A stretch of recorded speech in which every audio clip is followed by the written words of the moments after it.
Chapter 905. It's a beautiful world. Hello, everyone, and welcome to another episode of the Podcast. I am the best guy ever, and this is Hypocrite.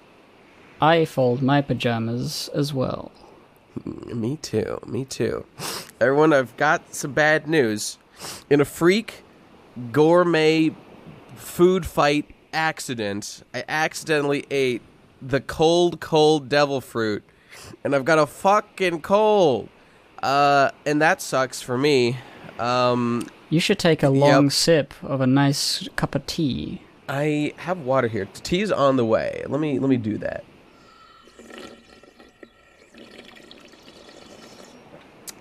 All right. Well, that's something. I mean, luckily, Vega Punk just discovered ways to get rid of devil fruits after a day or two. Thank God for that. So that'll be nice. You just shit it out and then it's gone. I'll just shit it out. That's how it works. Yes, excellent. All right. A world where devil fruits are diseases. You just catch them. That's what it is. That's what it is.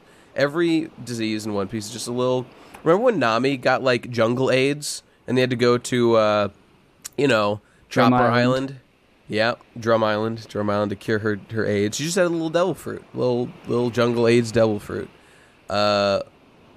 Enough. Chapter 905, A Beautiful World. How nice. And here we have a strong, proud, naked man folding his pajamas. This is Olympus. This is Kino. It is. It's single-handedly made me care about Olympus. You know, I didn't care about him before. He was just a guy, but now I see he's a very sensible, like a what's the word? Prim and proper lad. Indeed. From the old Europes. He folds his pajamas. He's got his coat hung up neatly on the side there. Yeah. He's got his books and his wine stacked neatly with his wine glass. He's a very orderly young man. He's looking good.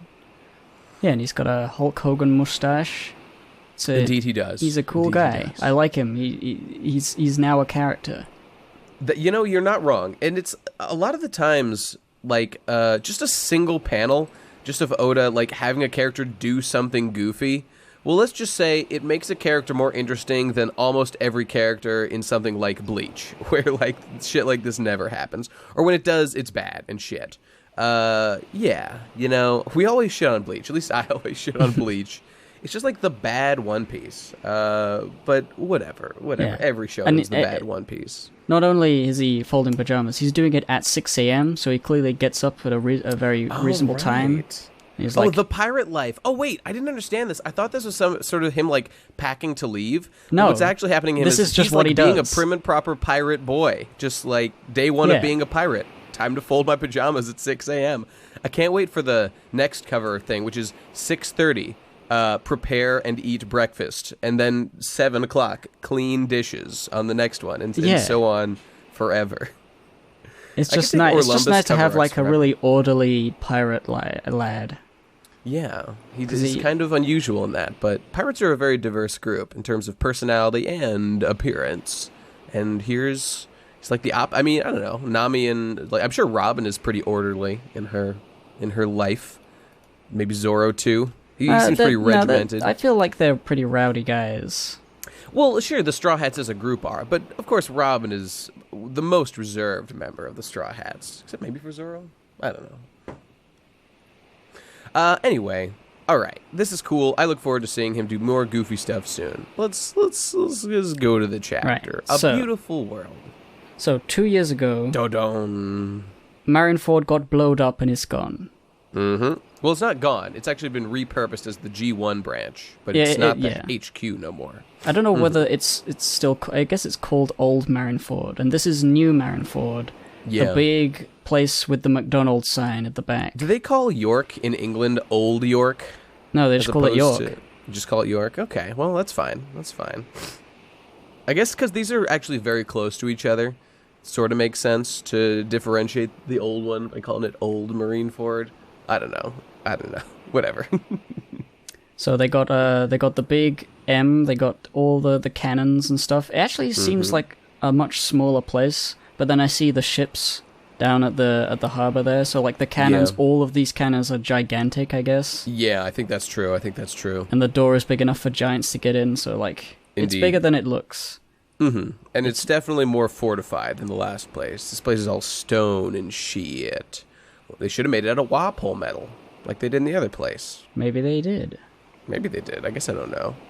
But we had heard about this previously, but this is the first time we've seen, I think, like in a full spread, new Marineford. It's looking pretty good. I like those little huts on top of the M's, on top of the seagull wings. They look I didn't cool. even I'm gonna notice be in those. one of those. Those like They're lookout sick. M towers. Yeah, I think so. And I've always just liked the Japanesey theme of the Marines. It's cool. Yeah, so Sakazuku, Nice. the guy with the anger management problems. He's yelling made of about lava. he's He's yelling boiling about over. things. And Fujitora, Purple Man, is at Marijois, I think. Is he going there? He What does is say? there now, is what he's mad about. Yeah. And he's like, you guys, we told him you're not, because if you recall, after Dressrosa, he was like, you're not allowed in any Marine bases until you fucking capture the Straw Hats in law. But brilliantly, using flawless logic, he was able to trick these ignorant, foolish Marines and say, well, Marijois is not a Marine base. And and in the stark face of this unparalleled, perfect logic, they had no choice they but just to froze. It's like, oh give no, him everything. we've been defeated.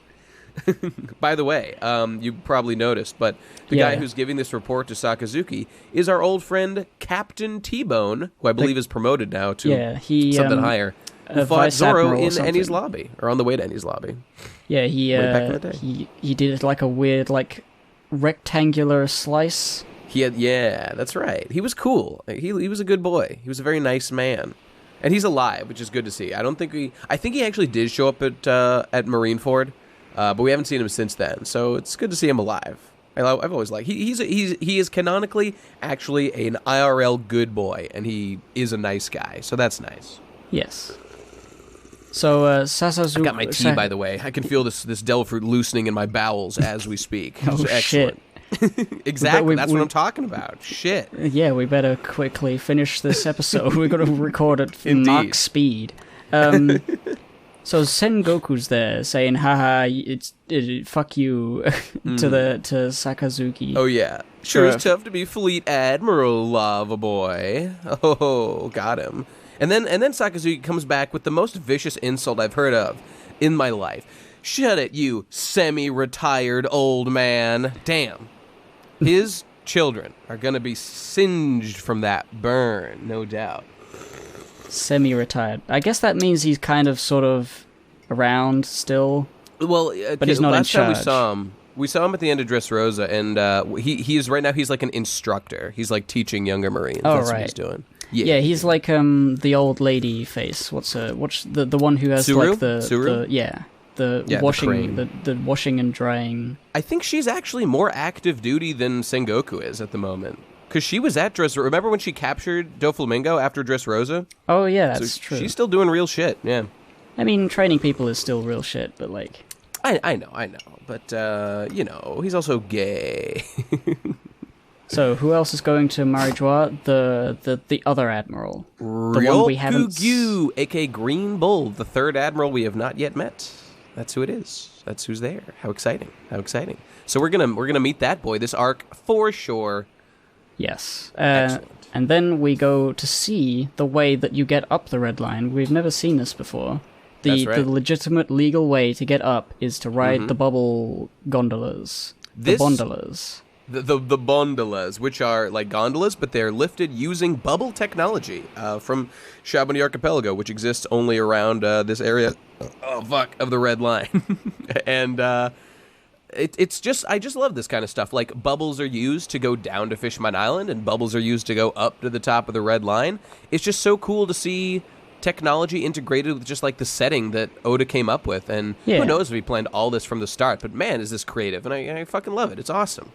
But I have to point out, these bubbles are very different, because the bubbles from before, that once they get to a certain height, that's when they pop. Well, What okay. bubbles are these then? What I remember was something being said about if you get too far away from Shabmodi Archipelago, they will pop. Because remember, the bubbles can last all the way to the bottom of the sea, and they don't pop, unless you, like, surface and then pop them yourself, I think. So, I think they've shown that, like, and that's like 10,000 meters under the sea. Yeah, so but that's the thing. What is implied is, what is shown is that the bubbles, they naturally rise up, but then when the air gets too thin, they pop. Oh, I've got it. Okay, I've got a theory. So we know that, coating is a specific process that uses the bubbles, but does something special to, like, make them, I think, hardier than the normal bubbles. My theory here is that a similar process, perhaps a coating engineer like Rayleigh, would do something with the bubbles to reinforce them, perhaps apply many layers of bubbles, so that they will survive. Because we don't know that, like, normal bubbles would survive going all the way down to the bottom of the ocean. True. So maybe the coating is involved. I don't know, maybe. No, that makes a lot of sense. I can buy that. Anyway, seems reasonable to me. Anyway, here we will get to witness some of the royal families that we haven't seen before. That's right. Coming That's in right. to the thing. So we got on page 6. We got Beer, the sixth, right? Mm-hmm. Yep. From Washuan Kingdom. As in Roshan Kingdom. Oh, but it's Roshuan. Get it? Because they got the little Matryoshka doll princesses. I really love those They're guys. They look so smug about just everything. It's excellent. I wonder if that's like the lineage, like there's the mother, the daughter, the granddaughter, the granddaughter. Maybe. Well, it says that they're all princesses. The biggest one could be the queen, possibly. I just look at them, they're like, I got a basket. They're just you looking, ain't got shit. They're looking to the left and the right, like the first one's looking right, the next one's looking left. Yeah. It's just something they're really looking cute pretty about hardcore. that. They're looking pretty hardcore in there. And then we got then we've got King Hamburger from Ballywood Kingdom, who's okay. This must be like a joke or something. So he's walking really slowly, and he says, "I may walk slowly, but I've never turned back." Is this like a joke or something? Like what is happening? It's definitely a Japanese joke that I don't really understand. But this is clearly America. He looks kind of like Lincoln. We've got cowboys to the left and the right of him. He does look like Lincoln. Oh, you're right. Okay, I definitely got... And Hamburger and Kim Ballywood. Hamburger. What the fuck? Well, there's got to be some America somewhere. I mean, that's... Yeah, fair enough. Fucking King canonically, Hamburger. it's been stated that if Frankie was in an SBS, if Frankie was from another country, he'd be from America. Hell yeah. And that also... what was it? And that his favorite food is hamburgers and soda. Or I think it was hamburgers and fries are his favorite food. So I guess those are just America food to Oda. Fair enough. King I really want to know what Burger. the walking slow... It might be like a stereotype of Americans that they walk slowly because, I don't know, they're fat or I something. mean, tell me if this... Like, I'm thinking that, like, they're walk slowly like it's a duel. Because, like, I see, like, cowboys flanking him with, like, revolvers drawn. Like, that's what comes to mind. I have no idea if that makes any sense, but I'm thinking he's, like, dueling. And by the way, I went to read the manga stream one as well, because we're doing Japanese box mainly. Yeah. It does not clear anything up on this, so it's exactly the same. Okay. Please someone explain. Please somebody with a rich knowledge of Japanese memes. Indeed. I wish. See, if I could read Japanese, I would go figure out what this was. Go to the Japanese Reddits. I feel like this is a pop culture reference anyway. But then we've got Queen Mororone, which apparently means rice cake, or it's a reference to rice cakes, possibly. And she's very sexual, and she's from the Tajine Tajine Kingdom. Whatever that means. More like Vagine Kingdom, if you know what I'm talking about. These are all like real world locations. We got Russia, we got the US. I'm thinking this might be India. Tajine sounds kind of Indian. but I am not sure at all. That is possible. I didn't even make that connection. Tajine Queen Mora Road. I don't know. I guess I'll just see what these guys do later and see if anything. But I mean, the next one's pretty clear. We got King Tacos, everybody. We got King motherfucking Tacos from Shishano Kingdom. It's like we're like, ooh, what could this mean? Like, what's the subtle meaning behind this? King fucking Tacos. We've got King Tacos, everybody. He's so cool. We've got King. His mustache is so fucking thick. That is the biggest mustache I've ever seen in my life. And look at that old lady to his right. I mean, or to his left, our right. You know what she looks like? She looks like a million years old Lola, you know, with her shape of head and her hairstyle. Lola? King Tacos is my favorite character in One Piece, officially now. He's excellent. When you're going to kneel while you're alive, or if you're going to kneel while you're alive, then at least die standing. All right, I don't get that either. Yeah, but whatever. I guess this might be like references to quotes from leaders that they have, like, I don't know. I feel like this is something that Japanese kids learn about other countries, and it's like, haha, there's the stereotypes we all know and love, and everyone else is like, I don't know what you're talking about.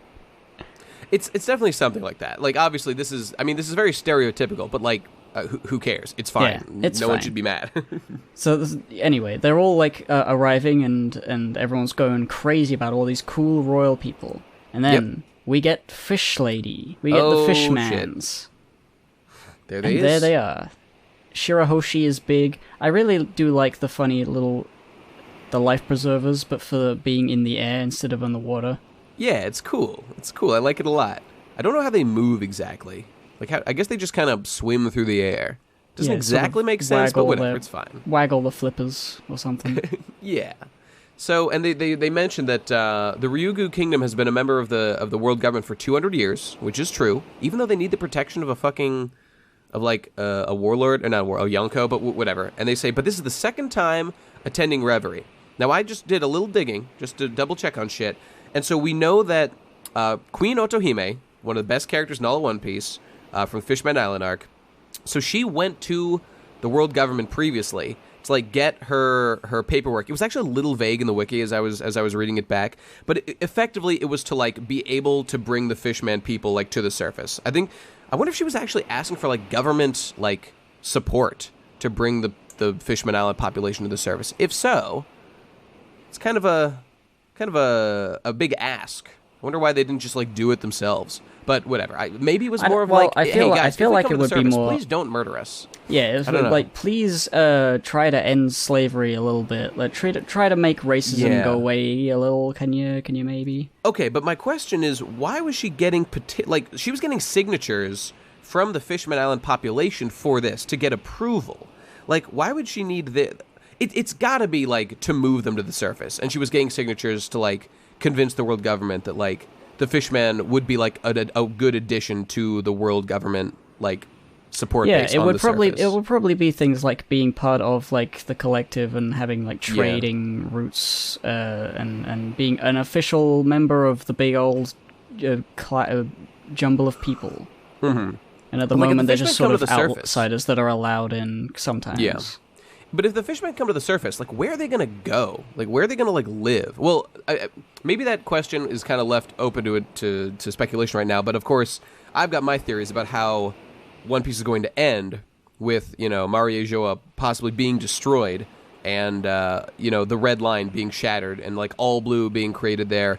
And, like, probably just directly above where Fishman Island is now, like, is where New Fishman Island would be or something. It makes the most sense given the various things that are like, what was the lady she said projected, what's the word, when she sees the future, you're talking about Madam Shirley, I think. Yeah, she says Luffy will destroy. I can't think of the word though. What is it when you can tell the future and prophecy. You have a prophecy? She prophesized that would happen. Right, so that's going to happen for sure. Yes. God, I'm stupid. Yeah. I'm just stupid. I can't think of normal words. No. We need a I can't fucking think of the word here. But like, I know that One Piece isn't exactly this kind of series, but I sure would have loved to, like, get into the nitty-gritty of exactly what Queen Otohime's, like, political ask was of the government, and to, like, know exactly what her intentions were for the fishermen people, because she didn't know that the world was going to be destroyed, or that the red line was going to be, you know, fucking smashed.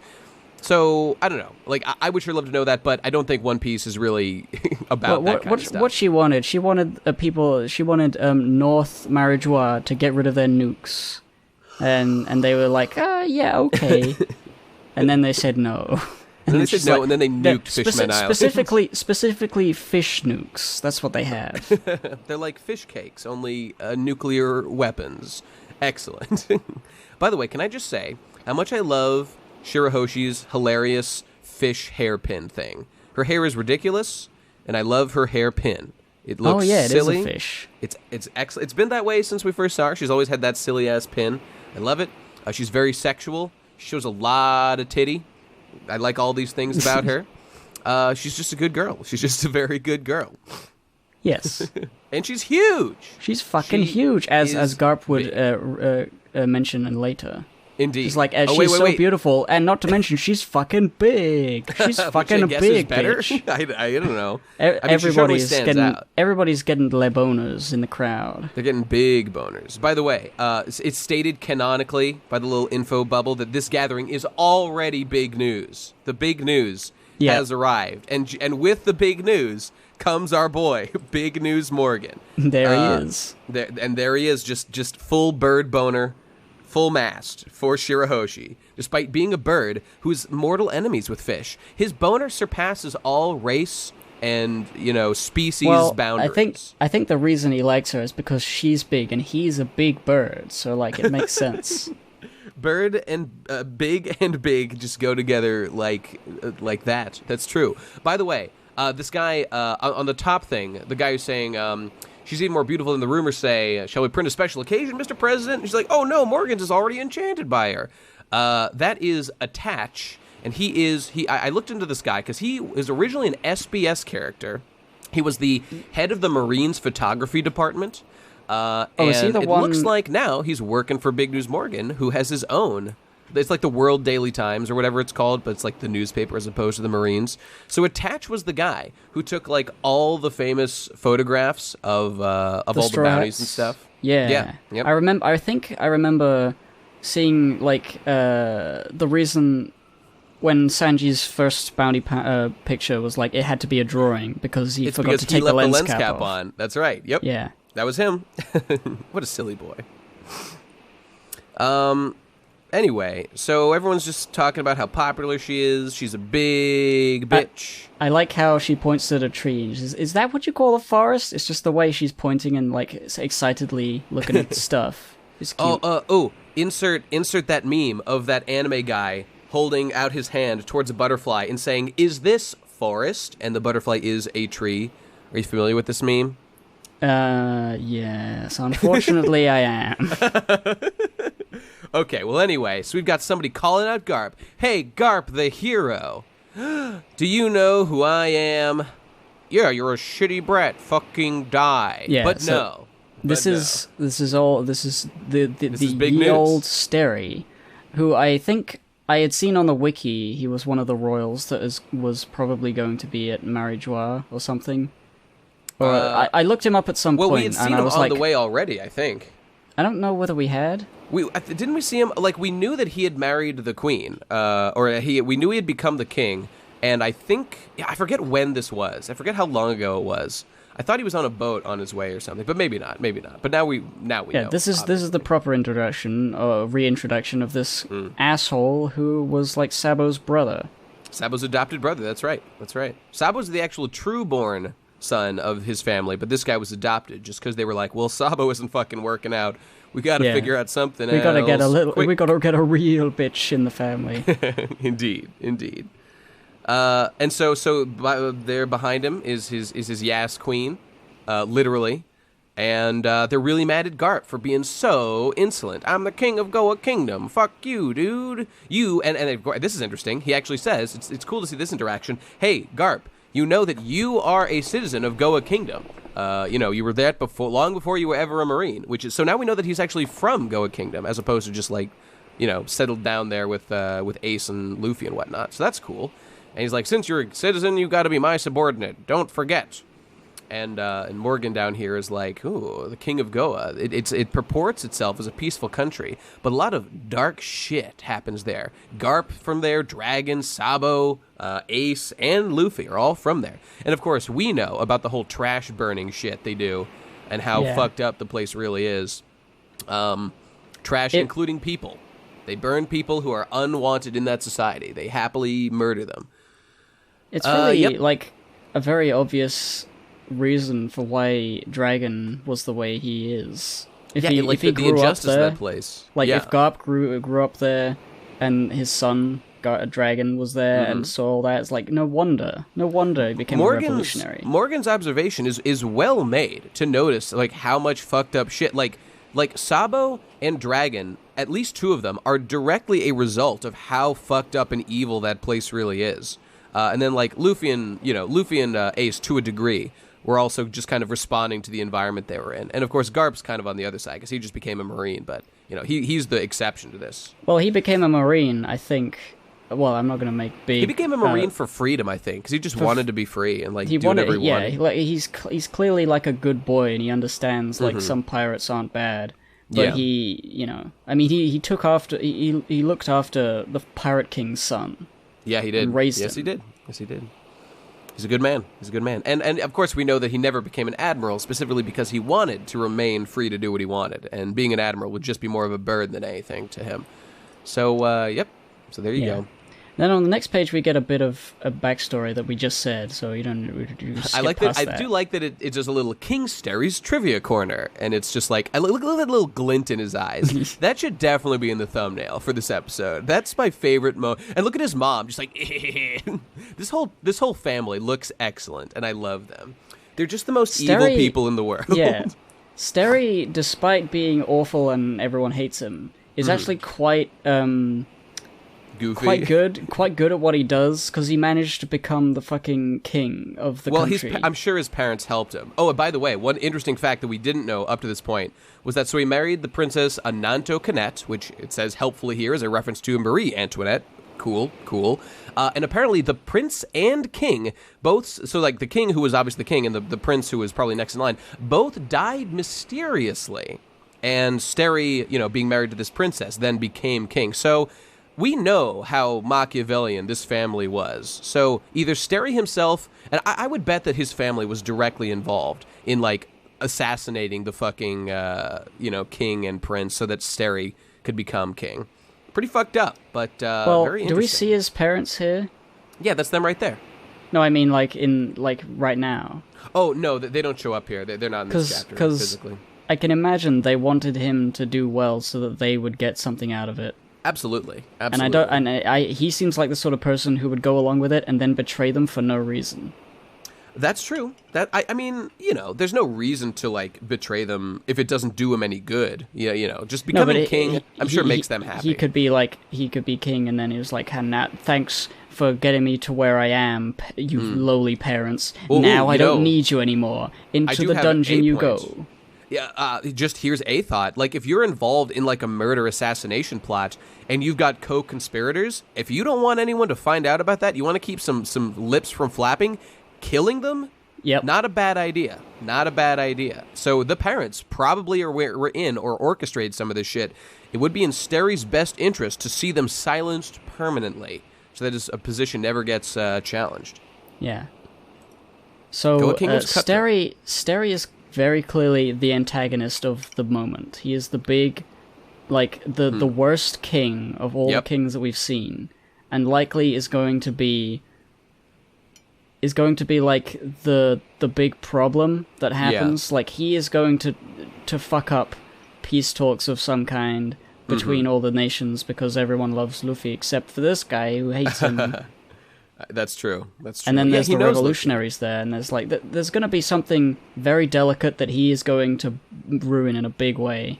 Probably. I mean, he's a super clumsy asshole and doesn't know what the fuck he's doing. He's got good faces, you know, though. He's got good, like, stupid, like, exasperated, oh my god, I can't believe a fish is touching my shoulders faces. Yeah, he's a funny guy. I like what he's doing, basically. I like who he is, just as a ridiculous, over-the-top king. But, incidentally, he just whispered to Garp, like, hey, tell me about your connection to the nobles. I want to become a celestial dragon. So, I mean, that's, like, it's cool to see him, like, continue to wish to rise amongst, you know, the just among, like, the nobility of this world. I doubt he'll have any success becoming a celestial dragon. That doesn't seem like something you can even do, but it's reasonable for him to, like, be in character and want it. Oh, God. Yep. Being a celestial dragon is going to be one of the things. Like, him trying to do that. Yeah. And the fact that the revolutionaries are, like, specifically like, no, it's not the world government. It's the celestial dragons that are the problem. Indeed. Yeah, obviously. Like, the celestial dragons are the ones who hold this corrupt influence over the world that is completely unfair. But, like, this guy is, like, an indication that corruption comes from all places. If he does become a celestial dragon, even though he was born, like, just a noble, then it won't just be the dragons that are the problem. It's just people. Right. And it's like, oh shit, how do you deal with that?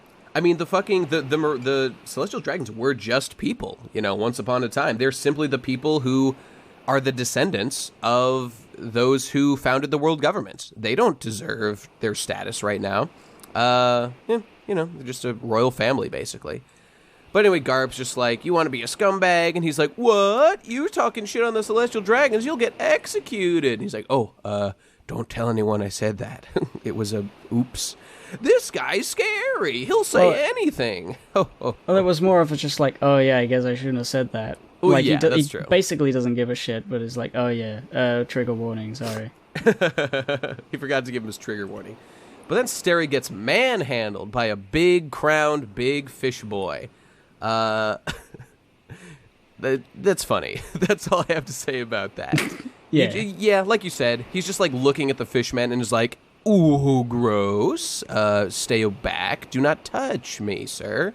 They'll give me a rare disease. They may give me the cold fruit if I touch those fish. We're just showing, like, what's really being shown here is, like, how ignorant and, like, superstitious and foolish, like, Sterry is. And he is a proxy for just, like, the ignorant nobility across the board. Like, he is the closest thing we have to, like, a main character celestial dragon, and maybe he will become one, you know, who knows, like, he certainly matches a lot of the characteristics of many of the, like, incredible, remember that Charlos, the celestial dragon from Shabondi Archipelago, who was trying to buy, I think he was trying to buy, what's-her-face? Is that the guy with the sort of weirdly slicked Elvis hair, kind of? Well, they all kind of have that, but this is, like, the guy who Luffy punched in the auction house. Oh, yeah. That's what like that guy was just, like, gross, pathetic, you know, shitty, and like all the celestial dragons mostly have had that sort of air about them. And Sterry, I keep thinking Stussy, but Stussy's she's the sex queen. Definitely reminds me of that. But anyway, so Garp is seeing the people off. They're heading up on the gondola, and then there they go. And Garp's off to do his own shit. One thing I want to note quickly, briefly, is Shirahoshi was just openly saying, oh yeah, Luffy's grandfather to him. So, like, he clearly has told them about all that stuff, and they've sort of bonded over the fact that Luffy is a thing. Yeah, I'm sure that's probably why she was comfortable hanging out with him and stuff, which is nice. Yeah. I wonder how Garp feels, though. I guess he feels fine about it. Like, Luffy, like, being a Yonko now, or what's the word? It's not Yonko anymore. Just call him an emperor. One of the emperors. Dude, I guarantee no one's going to start saying Golko. No one's going to do it. Goldie Roger Co. Goldie Roger and Co. Go means 5 in Japanese, so and Yon means 4, so it'd be from Yon to Go, so it'd be Golko. But don't worry about it. The emperors. He's an emperor. I don't even think he's a real emperor. Whatever. It's fine. We'll so they're going up the thing. And here's a beautiful little panel. Oh, I fucking love this. This is awesome. First of all, the Bondola thing has the little propellers on the side that remind me of like certain buildings in Nausicaa of the Valley of the Wind. Yeah, in that I was going to say they remind me of oh shit, I totally forgot what I was going to say. But Nausicaa's a good one. Nausicaa is a good one. Or that other Ghibli with fucking Laputa Castle in the Sky. That's the one. It's just sort of like elevated high up, sort of, and then the fucking view with the sparkling sea is just like, oh, dude, I know that look. I know how that looks. That's cool. You know what? Not to make this about the shit I always say, but this reminds me a little bit of at the end of episode 1 of Gurren Lagann, when for the first time, like Shirahoshi is seeing this site and the sun clearly for the first time, just like when Kamina and Simone for the first time saw like the surface of the world and the sun at the end of episode 1, and it's an impactful moment, you know. It's an impactful fucking... Let's not forget, Shirahoshi was trapped in a tower for 10 years. And only recently, like, this is post-time skip, all this shit. So it's been at most a couple of months since she's been safe to leave the fucking place. So it's just a really powerful moment. This is I wish we could cleanly use this as, like, the thumbnail, but there's a lot of fucking text on it and shit. Yeah. Looks great, though. Looks fucking awesome. Where's the version of the drawing without it? I want that. You know, I often think about, like, I know that Oda, like, draws these pictures out fully, and then they put the speech bubbles in afterward, they position them afterward. So, like, wouldn't it be great to just get, like, a copy of One Piece digitally that just has all of them just without speech, so you could just use each picture? It would be a awesome. Great patron reward for Oda. I'd pledge $5 a month for that. I'd do it. Yeah. And I haven't patroned anyone ever in my entire life. Same. Patreon.com/the Podcast Pirates, everybody. Podcast Pirates. That's the one. Well, it looks great. And everyone's just reflecting on how beautiful it is. You know, the other fucking fishmen, they ain't been up here either. I don't think even the king has been out to see the world from before. But they're all just marveling at it. They've been to Reverie once before, haven't they? I think that was just... Remember when Otohime by herself went with the Tenryubito? I believe that's what that was in reference to. Because she has been to... Well... I don't maybe. know. I feel like the rest of them have been, but Shirahoshi was like, I don't want to go. Fuck. You know, I don't honestly remember. I did think it was kind of strange that, like, in the flashback in Fisherman Island with Shirahoshi, it was presented as Otohime just happened to go along with that Tenryubito who crashed in Fishman Island, and she just went with him and then, like, presented her case to the world government. And it would be quite a coincidence if that happened to be at the time that Reverie was happening, because that was not, like... Maybe the Tenryubito was, like, on his way to Reverie or something. I don't know. You know, I just don't know. Please comment below, people, if you know the fucking facts. Please tell us how wrong we are. Indeed. Oh, okay, and Shirahoshi just says, "Oh, Father, this here we go with this shit again. Father, if it's possible, I would very much like to live up here. I want everyone in our kingdom to see this world of sunlight." So here we go with the prophecy with Fishman Island being destroyed and everyone moving to the surface, which will definitely happen at some point in One Piece. Shirahoshi is just like Guinevere from Dark Souls. She's an illusion. She's not real. No, I mean, like, she's big tits, big girl, and she likes the sun. She really is the epitome of big women, big money, big fun. That's I don't know whether she has big fun. She's been locked up in a tower. Look how much fun she's having. She's crying from the amount of fun. Well, she has big fun with little entertainment. She doesn't know much. If you gave her a copy of Dark Souls, she would blow her mind. She'd get to fucking Anne Orlando and be like, "It's me. Why'd they put me in this game up on that pedestal? Oh, just because fucking Guinevere never, like, sits up. She's like, she's lying down like a fucking mermaid. Why didn't she move?" It works on every conceivable level. Fishman Island is the Dark Souls of One Piece. Dude, what if you could play as Jinbei in Dark Souls? Oh... Well, that'd be overpowered. We can't allow that. That's just too good. That's too good. Anyway, so we cut to Marie Schwa. By the way, I was really hoping to see, like, we've only ever seen these kind of, like, small pictures of, like, that Marie Schwa, like, HQ or whatever. I'm waiting.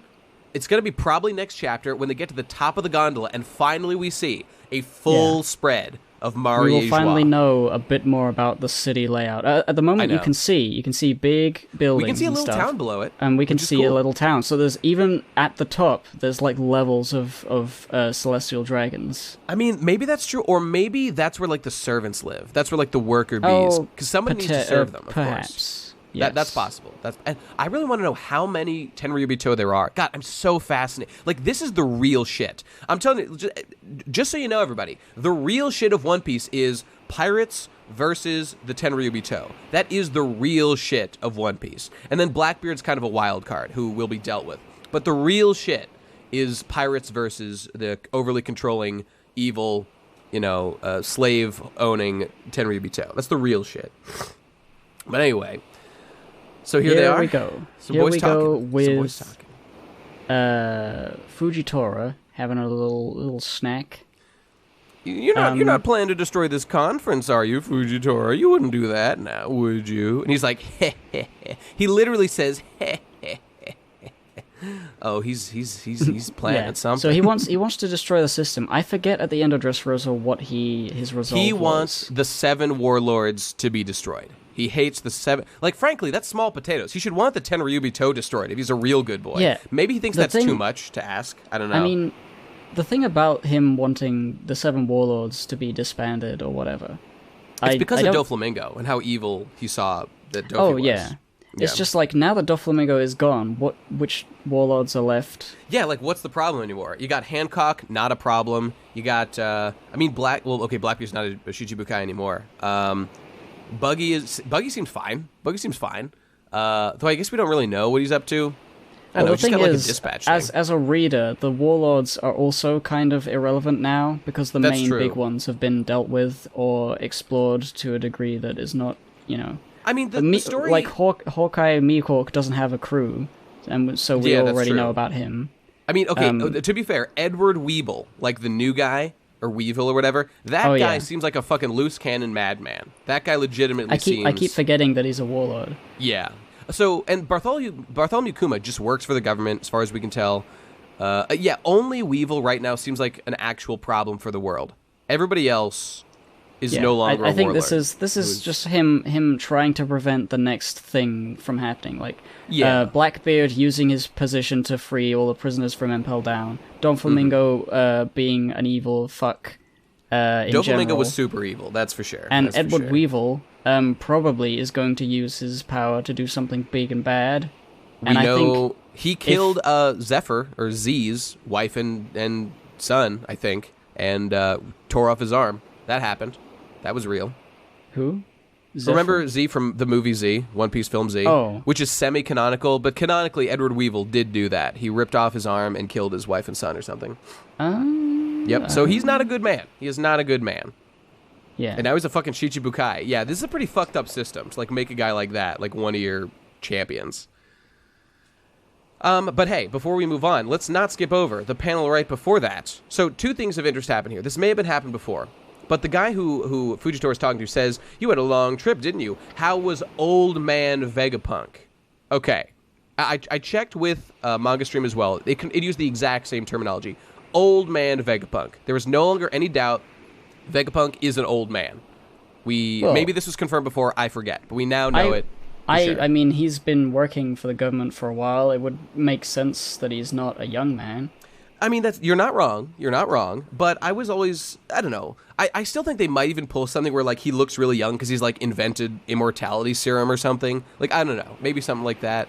I feel like Oda, it's so within Oda's tool belt to just, like, make him a goofy motherfucker in some way, considering how much build-up there's been to this character. More than anyone in the series, honestly.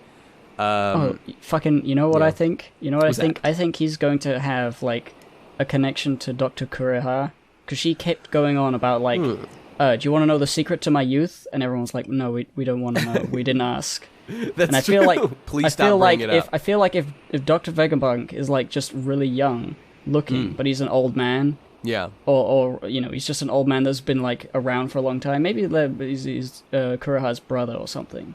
That'd be interesting. I mean, yeah. It doesn't have to be. I just feel like don't love when characters Kureha is the sort of person I could imagine Vegapunk being. Okay, I just hear sort what of you're like saying, an and that old makes person sense.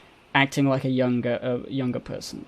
That definitely makes sense. I just don't really like it when characters just turn out to miraculously be related. Well, I mean, not related so much as just, like, they know about. Like, if they knew each other, that'd make more sense. Yeah. Yeah.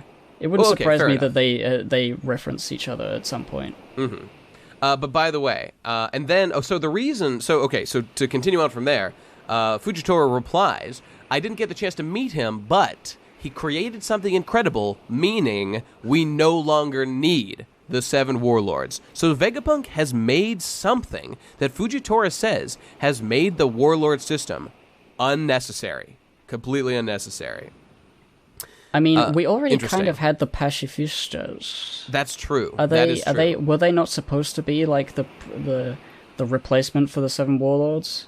Okay, or fair at least point. for Kuma. That's a fair point, but those got fairly well manhandled at Marineford by a bunch of people. Like, Hancock fucking can shatter their heads in one fucking kick, but she's a Shichibukai, I guess. Yeah, I don't know. Obviously, like, because we already know about them, this is something beyond that to some degree. Like, who knows what it is? Yeah. I'm real excited, though. It's a pacifista that's twice as big. It's a big pacifista. A big pista. Big sipista. But anyway, so that's interesting. We're going to find out more about that. So the guy's like, why don't you eat some of the delicious food? Are you still fasting? And then this guy's like, rah, ha, ha. If a pretty gal were here, I'd eat. But eating's a big fucking pain. So I haven't done it in 3 years. And this is him, Admiral Ryokogyu, the Green Bull himself. We should mention it's not that he said if there was a pretty gal he would eat. It's like if a pretty girl was here spoon feeding him. Right. Like if a pretty girl wanted to too spoon, lazy to eat. I'd pick up a spoon, if you know what I mean. But no, I don't eat because I'm cool.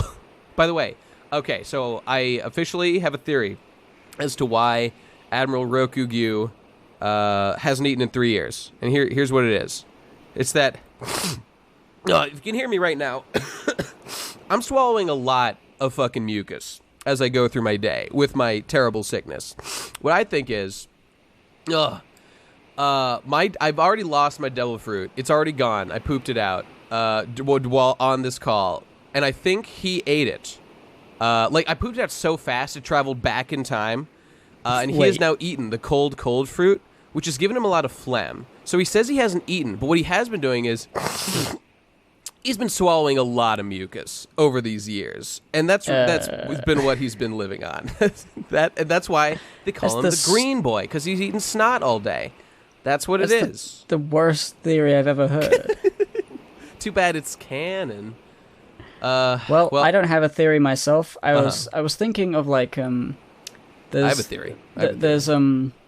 There's certain people in like India who like figure out how to not eat. Like it's like the same sort of area of like people like walking on hot coals and meditating and stuff. And it's like if you eat you can eat 1 grain of rice every 10 days or something stupid. And it's kind of pretend, it's not real. Yeah. But I think that might be that's like a potential thing. It's just like I'm so strong, I'm so good at managing my efficient with my energy that I can eat one thing every 10,000 years and I can just work with that. That's definitely a thing that could be relevant to this character. I have personally a slightly different theory. I think what it is I think he's going to turn out to have eaten. People have been theorizing for a long time, like what his devil fruit power or like what his power might be. Like, oh, maybe he ate a bull's owen, even though somebody already actually did that. Fucking Dalton in fucking Drum Island or whatever. Maybe he's maybe he's eaten like a poison devil fruit. Oh, somebody already did that. But one that I think is looking more likely. Maybe it's not a devil fruit. Maybe it's something else. But like the other idea was like nature or like grass or like trees and stuff. I think the reason he hasn't eaten is because he's like a nature plant flower boy and has been like photosynthesizing food. That's my theory. That's what I think. Like the green works, He's got long hair, maybe long leaf-like chlorophyll-filled hair. I think the reason he's in like black and white is because like he will look like plant-y if we could really see him when we finally see his like full appearance. Yeah, that's my bet. He's gonna have a flower for a head. He's going to be my character from my webcomic canon story, who is a guy with a flower as a head, and he has a saw, and he saws things right up. Damn. Excellent. Is it as good as One Piece? Yes. Well, there you go. Go to character to choose to be the one that doesn't get it. .com. Nice. There's my endorsement for that fucking shit. Put a link in the description if you want to. Yeah. Okay, so moving on. So that's that. We finally hear some words from the guy. He sounds like a pretty chill dude, the Green Bull. And here we go back to the Kamabaka Kingdom, the Kamabukake Kingdom, the Kamabukake Kingdom. Nice. Oh, there we have it.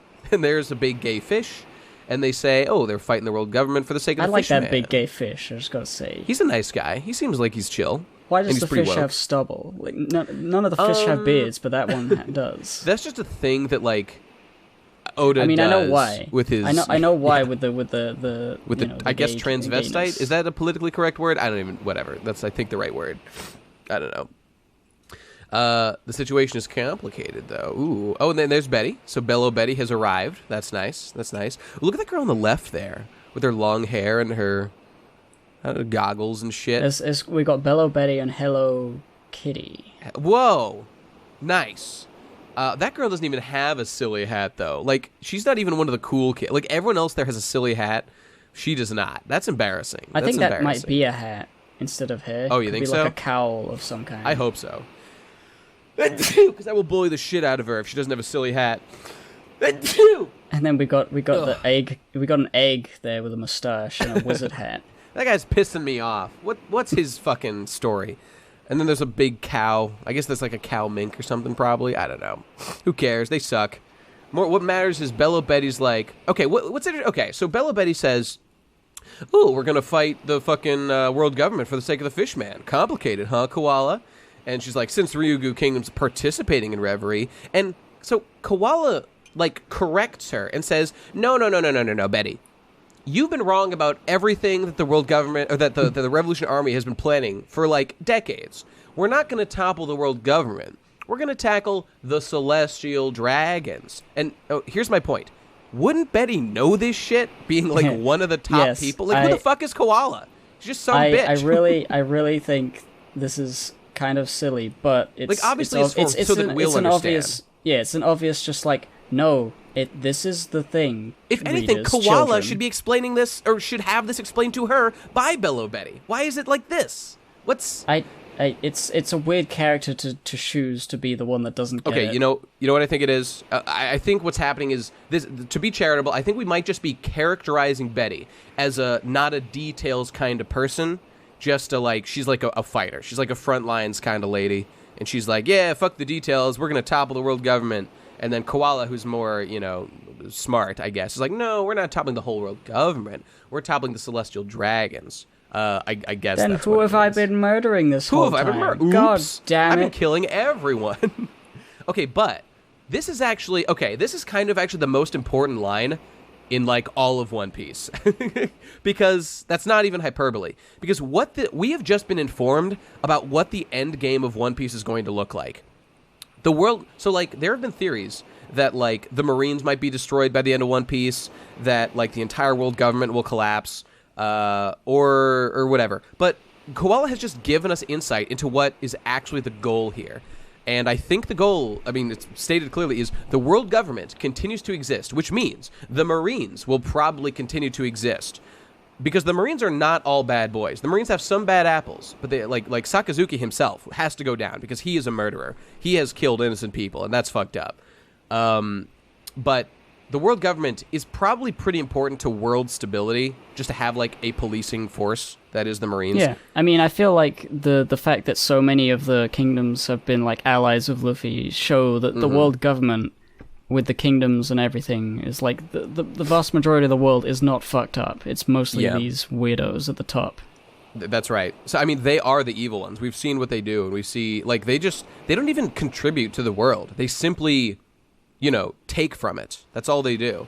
So, like, they have all they have is, like, inherited privileges, which they are harmful to the world, and they do not deserve. So, like, yeah, they're pretty justified in saying that should go. But by the way, I previously said in a recent episode that I thought that, like, One Piece was, like, a perfect libertarian kind of, like, story. Not even fully, I guess kind of libertarian. And that, like, it believed in, like, nations and, like, independent nations, like, competing independently with each other across the world. But actually, this is slightly more pro-world. Like, even the Revolutionary Army is actually pro the world government existing. It doesn't want like the Marines to completely go away, which is interesting. They're not anarchists. They are not anarchists. Indeed, that's actually a big update from what I thought their platform was. So this is actually pretty fascinating. Just this one line from Koala here. And by the way, love Koala. She's great. And that's it. That's it. She's kind of a know-it-all, though. But she fucks Sabo, so that's cool. Oh, no. Oh, yes. So anyway, we cut back to the red line, and we're back with King Steri. More like King Sterile. Oh, got him. And he's screaming about fucking seeing... I think he's about seeing King Neptune. About seeing the giant peeking at us from inside the wall. Wait a minute. I don't... Inside the wall? What yeah, the fuck? I don't... I feel like that is like... He's... Like in the red line? In this, like, exchange, he has actually seen something that we don't know what it is. Yeah. But people are, like, led to believe that he's just being a fucking idiot and he's screaming at nothing. Because he is screaming at, like, the fact that it's really high and the wind is shaking. And he's like, I'm scared at everything. But then he actually has seen something. I mean, and I feel maybe like, wait, of course. It's the guy we met last time. The guy who can burrow through the ground. Oh, fuck, you're right. Oh, I completely forgot about that guy. It's definitely whatever his fucking name was. Mole Man. Mole Man, yep. Hans Mole Man. Holy shit. Oh my god, you're a genius. I would not have remembered that. Yep, that's exactly what it is, because, he's a Revolutionary Army boy. So he's unintentionally the boy who cried wolf. He keeps seeing... He's seen the revolutionaries, but nobody believes him. Damn, dude. Well said. Well said. Well, that's it. That's it. By the way, I'm looking up his name real quick. His name is the Mole Man. Fucking Morley. His name is Morley. Okay, got it. But then Abraham Lincoln, good old honest Abe, is like, oh, I doubt that, sir. But then he says, fucking Abe Lincoln canonically says, dude, how high do you even have to be to say something like that? Wait, what if... He doesn't say that. What if he basically does? What if the green guy is he just smokes a lot of weed, and that's why he's... Wait, smoking weed makes you hungry, so that doesn't make sense. That's what... Okay, maybe his power is that he smokes no weed, unlike everyone else in One Piece. No, he's got a weed devil fruit, and he smokes so much weed, but he gets hungry for more weed. So it's an endless cycle of weed consumption. Sounds canonical to me. So then we've got our last page here, and there's a murder of crows on the way. Oh no, watch out, they'll pop the bubble. And of course everyone's just like, nah, don't worry about it. Mr. Shiroho's like, ooh, look, some birds. I've never seen a bird before. Very cool, very chill. And Sterry's like, no, please shoot them down. They're going to pop the bubble. This is weird. And to be fair to Sterry, it is pretty weird to have just a murder of crows appear out of nowhere and just, like, fly at you directly. But then, a kindly guardsman says, oh, don't worry. The crows have never popped the Michael Bublé's before. So rest assured, King Sterry. And in that armor is Sabo. Yep. There he is. They've infiltrated already. They're all set. I'm assuming that this. So obviously this is what's his face, fucking Karasu. I assume he did a big switch just now and like put Sabo here. Probably, that's my guess. I don't know, or maybe Sabo was just there from the start. Were they flying away? No, I feel like they're flying towards, and he was already there. I guess you could be right. He could have been there the whole time. Makes me want to read the chapter again and just like see if that guard was just like standing around and like see if it was fucking Sabo. I don't know. Whatever. It doesn't really matter.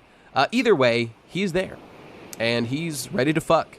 So the Revolutionary Army. So interesting. Bello Betty, and like fucking Koala and the gang. Like they're just hanging out at Kamabaka Kingdom, but Sabo, Karasu and Big Boy Morley, like they're there at least. So like they didn't send everyone. They sent some people to, like, come and do whatever exactly their plan is. To, I guess, kill all the Tenryubito or something. Why didn't they send I'm not everybody? Really sure. I mean, Dragon isn't there. Well, we haven't seen him. I bet I 100% think Dragon will show up at Reverie. Yeah. I think he will, for sure. He's going to be like He's going to do something amazing. He's going to make the wind blow, and people will be like, huh? What's that? It's just a light breeze, and then it's a tornado, and he's like, ha ha ha, I got you now, rich people. And he starts firing machine guns at him. Yeah, something like that. Something like that's gonna happen, I think. I don't know if I don't think that One Piece is the kind of series where, like, the Revolutionary Army's goal is to, like, just murder the Tenryubito. It would be pretty funny. I mean, it'd be something. It'd be something. I feel like what's going to happen is Morley is going to capture the Bondola and bring it underground through the Red Line as, like, a hostage thing so the dragon can, like, make demands. That could be. It's just that maybe we'll see that. I mean, there's not enough to make like predictions yet. This is all still sort of set up for like an event to happen, a character interaction to be like, you know, we're still introducing characters, and it hasn't really had a big like, whoa, look at that. Yep. And of course, so I'm really excited for the next chapter, but this was a good one. Yeah, it sure was. We're like, it's a lot of setup, but this is all very interesting stuff, and we're learning a lot. This is, I mean, this is all great. Reverie, oh my god, how long have we been waiting for Reverie now? Like, fucking 8 years or something since Fishman Island mentioned it or whatever? Jesus Christ. Fucking stoked. I'm fucking stoked. And, I don't know, like, it's just, again, we shouldn't skip over the fact that, so Steri, let's not forget, is just, this is his adopted brother. Sabo is here. They're on completely opposite sides. They're completely opposite kinds of people. And here they are, just one foot away from each other now. I forgot the brother aspect. His brother is there, ready to fucking stab him up. Indeed. So, and he's like, and Sabo's talking to him, calling him King Steri. So he's like, well, you become king, but you're a bad boy, and we gotta shake up this fucking system. Oh, by the way, just to point it out, so let's say they destroy the Tenryubito. The Revolutionary Army just does this, and they all go away. I'd like to point out that, so the Goa Kingdom will still exist, and yes, it's true, the Goa Kingdom, like, did a lot of what it did. It, like, the reason it burned the trash place and killed a lot of people was because the Tenryubito were coming to visit. But let's not forget that those people still did that on their own. And, like, getting rid of the Tenryubito does not solve that particular fucking problem. So, yeah, that's what I was saying earlier. Like, even if they win, they're going to realize, because of people like Steri, that they can't change human nature. That's right. So, and it's not just as simple as toppling a thing. I don't actually think they're going to succeed in whatever plan they have. I don't think so either, for sure. Because that's like a series ender sort of thing. Yeah, exactly. But I'm excited to see, like, what their plan is, because I really don't know yet. Yeah. I want to see Vivi talk about Luffy with Shirahoshi. I want to see them all go like, Luffy-kun, ugu, kawaii.